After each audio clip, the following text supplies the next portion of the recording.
welcome back to the Arnold Classic 30th edition right here in Columbus, Ohio. I am sitting next to the big, nasty, 8-time Mr. Olympia and Arnold Classic winner back in 2001, Ronnie Coleman. And of course, joining us also from Generation Iron, Vlad Yudin, and the Predator, Kai Greene. Let's get it started with you, Big Ronnie. You are in the house, and you are looking very young these days. What's going on?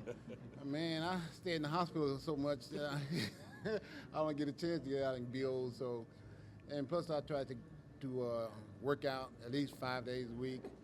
I try to eat healthy. I still try to do as much cardio as I can. And I got 4 amazing daughters, 3, 4, 5, and 7, that keep me real healthy and in shape too. Yeah, speaking of healthy, we did see you on your Instagram that you were undergoing surgery. Are we done with the surgery, or there's some more stuff on the horizon? What's going on? Well, I had surgery about 3 weeks ago. Right out of surgery, out of the recovery room, nurse came in and said, let me take a look at your bandages. She said, roll over. I rolled over, pow, big pop. Wow. What I'm was like, that? something just happened, and it was real bad. And I asked my wife, did you hear that? She said, yep. So I rolled back over, pow, again. I'm like, oh, no, that's not good. So I go for x-rays, find out screw broke right away. So doctor said, you got to go back in and fix it. My back will not heal. So I got surgery Thursday again. Coming up? Okay. This Thursday coming up again to fix those screws that broke right away. So nothing's going to slow you down. I mean, you're here in Columbus, Ohio. I'd be home watching the webcast right now. No, I wouldn't miss this for the world. I mean, the Arnold Classic is one of the greatest bodybuilding events ever. So, I can't believe you actually made it out here, man. Right after the surgery. They were honoring the past winners, and I like a chance for me to hang out with my buds and my buddies. Gotta go. Well, Vlad, you are working on the Ronnie Coleman story here. Tell us about that process in terms of what you captured through Ronnie Coleman's career. Well, Ronnie Coleman, to me, obviously a living legend, and I think it's fair to say that Ronnie Coleman is the best bodybuilder of all time. This is the Michael Jordan of bodybuilding, you know what I'm saying? Obviously, people have opinions, but I think it's fair to say that he's the best of all time. And the film is covering his life story. It's the first official film covering his life story. And also, the most importantly, it covers his current situation, what he's going through. Surgeries, a variety of different surgeries, and what he's been through and what he's still going currently. So it's a story of his life, and also what the fight he's going through right now. Right, and Kai Greene, you were coming up pretty much on the tail end of Ronnie's career. How did you see him fit into the economy of your preparation for competition and how you viewed bodybuilding? Man, everybody, when I was coming up, everybody wanted to be Ronnie Coleman. There's a lot of, myself included, there was a shrine that I had actually on my step mill in my little apartment in New York, Brooklyn, with Ronnie Coleman standing from the rear, lights out. I used to talk to it. I had a personal relationship with my own version of Ronnie Coleman in my room. There too, don't I remember Ronnie Coleman, the '92 Olympia, don't lie about it. where you were like dead last. Well, what Kai telling you that we also looked up to Sean Ray too. If you go back to the '98 Olympia, I ain't never told you this, and I probably never told nobody else this, but '98 Olympia, the routine that I did was the routine you did in one Olympia, and I copied it pretty much pose for pose. And I never, where's my money? What the heck? What's going on? Well, I saw you. We get inspiration from everybody. Yeah, that's true, paying it forward. Yeah, exactly. So that's what I want to say. Who was the guy when you were coming up? Because clearly you were a cop for a very long time. As a matter of fact, I know your story. You said you were a pizza delivery guy and got a gym membership if you were going to compete through Brian Dobson. And did you ever think on any level that it was going to take you to where it is taking you now? Had no idea. I only got into this sport because Brian told me to give me a free membership to the gym.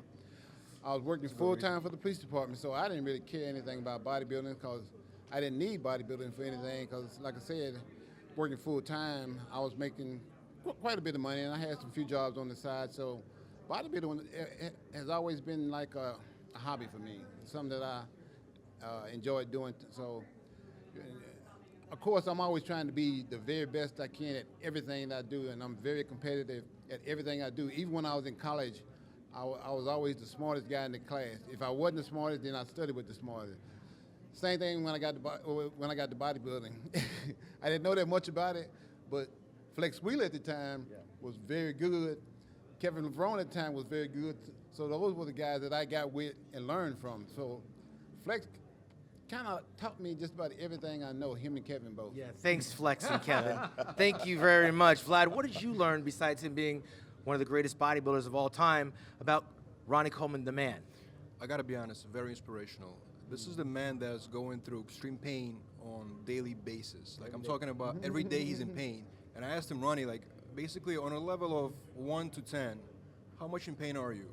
He said about 9.5. And you know, to go through it every day, but still have a smile on his face, still take care of the kids, you know, the wife, the whole family, obviously, you know, he has a, you know, large family, obviously, and still go to the gym with the pain, training legs. When I saw that, and also he doesn't have any type of like, you know, any type of shame at all. He goes out to the gym, works out, takes off his shirt, you know, poses, whatever. And still goes hard. Lightweight for real, yeah. So to see that was so inspirational because I know so many bodybuilders feel so concerned about how they look all the time, you know, they kind of, you know, they're not into that like that. So Ronnie was very inspirational to me. And Ronnie, before you retired, you were actually the winningest professional bodybuilder in the history to go along with the 8 Olympia titles. You're also the only Mr. Olympia to win the Arnold Classic, and you won it the same calendar year that you won the Mr. Olympia in 2001. Tell me how hard that actually was for you. That was the hardest thing I'd ever done in my life. Matter of fact, I think it almost cost me my life. Yeah. On the morning of the show, I remember getting up, and I tried to take a step toward the bathroom, but I couldn't get out of bed. I'm like, uh-oh, something's wrong. I was that tired and I was that exhausted. So I know my body. I've had this body for, you know, at the time about 38 years. So I'm like, something's wrong. So I called my nutrition. I said, hey, I'm going to the hospital. I felt like I kind of felt like I was dying, you know, but what I was going through was exhaustion because I was trying to do 2 shows in 1 year, you know. Body ain't gonna peak but 1 time a year. So he said, no, man, you done worked too hard for that. He said, grab a gallon of water and drink as much as you could. So I grabbed a gallon of water and I drank the whole thing, and I felt good enough to go on stage and get second to Jay Cutler. Wow, okay. At the morning show. That's right. And finally at night show, get some of that water out of my system and win the show. Yeah, and Kai, we know a thing or two about pushing it to the limit. Bodybuilding is a very extreme competition, and Sean Roden actually pumped his brake and stepped back. He had the flu, went to the doctor, found out he had some ulcers. So have you ever been to the brink like Ronnie Coleman? He pushed right through it? Well, you know what? I think that's something that a lot of people, or very few people, get a chance to really come to terms with. I think, you know, it's one of those things where we think we work very hard, but by comparison to somebody else, you know, maybe not. Right. I've pushed very hard in my career, you know, but, you know, I still have never, you know, been anything close to a Ronnie Coleman. And Let me with that, clarify that for Sean. This is the toughest sport on the planet Earth. Nothing else is tougher than what we do. Trust me on that. Because you can never really stop. And I've done that. Right. You got to push yourself through the diet and the sleep deprivation and the traveling. And you got a big target on your back when you got all these Olympia titles. So now we're here, we're a fan, we're watching. I know you got your supplement line. It's global, like Rich Gaspari. How do you enjoy the show? When you're watching it now, is it still taking you back to when you were young, wanting to be the pro bodybuilder? Yep. Well, I still enjoy the sport and I still enjoy bodybuilding because it's something that, you know, I've been through, I've done, I've achieved a whole lot. You know, bodybuilding has given me a whole lot, and I owe a whole lot to the sport. So I'm always trying my best to give back in any way that I possibly can. So I always try to come to as many shows as I can, show my support to all the guys, because I know, you know, this is the sport that's the lowest of the totem pole. So all the support that we can give back, all the better bodybuilding can be. And Vlad, with Generation Iron exposing the life and times of Ronnie Coleman, that's come to a completion now. Is that thing ready? You Yes, wrapped today, it up? We're still working on it, but today we're premiering the first teaser trailer worldwide. So this is the day when people are going to see the first sneak peek at the film. And the film is going to be, it's called Ronnie Coleman the King, first of all. Yeah. And it's coming out at sometime, later this year. So I was going to ask Ronnie, how was that experience for you? Because now you're an open book. It seems like you've always been. You are not bashful when it comes to being the world's strongest bodybuilder. And one of the statements that you made about one of your injuries was you had one regret. And what was that regret you said? I was getting ready to squat 800 pounds, and I'd never done it before in my life. But I knew I wanted to do 2 reps because I did 2 reps doing the deadlift. So I got up under there. First rep was real light. I'm like, wow, I didn't expect that. So I said, I'm going to go a little bit low on this second rep. Maybe that's going to take something more out of me. So I went a little bit low on that second rep, and it was still light, but I had 2 in my mind, so I racked it. As soon as I racked it, I like, oh man, I could have got 5. And till this day, I'm still regretting that because I didn't get that 5, which I knew I had in my body to do, but I just didn't have it in my mind. Well, Kai, isn't that what we're talking about when we say the differences of thinking that we push ourselves and you got somebody over here that you squatting 800 pounds and the regret that you need 5 reps? Yeah, that's absolutely unbelievable. It's one of those stories where, and I wanted to be a Ronnie Coleman as a teenager, going to the gym training. I can recall just really using that as a point of reference to gauge everything else that I would do with my career going forward.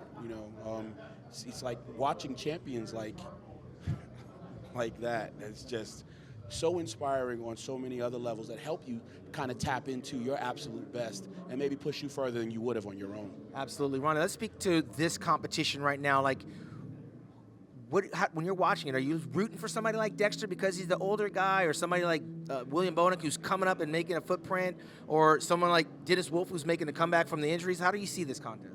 Well, when I watch the show, I root for just about every guy up there because I know how much hard work, dedication, sacrifice, and all that they put through it. So I'm not really rooting for one particular guy. I'm just rooting for. I don't know. There can always be only one winner.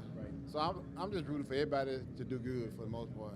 Generation Iron's mission is what? Because you came out with Generation Iron, the movie, which covered the journey to the Mr. Olympia, and part 2 pretty much covered the social aspect of people getting involved in the sport. Now there's Generation Iron 3 in the works. Tell us a little bit about that. yeah, we're shooting that right now all over the world. It's going to be a global film. We really want to try to bring to the surface different movements of bodybuilding around different countries. And it's very different across the world. Some have emerging economies with bodybuilding just starting to, emerge. Some countries have, bodybuilding has been established for many, many years. So it's very interesting to see the difference. But as a Generation 9 Fitness Network, our objective is to be a real media platform for bodybuilding, to respect bodybuilding, and to really put it more on the map, to bring it more to the mainstream. But make different original films, original series, and bring it to the viewers all around the world. That's our mission.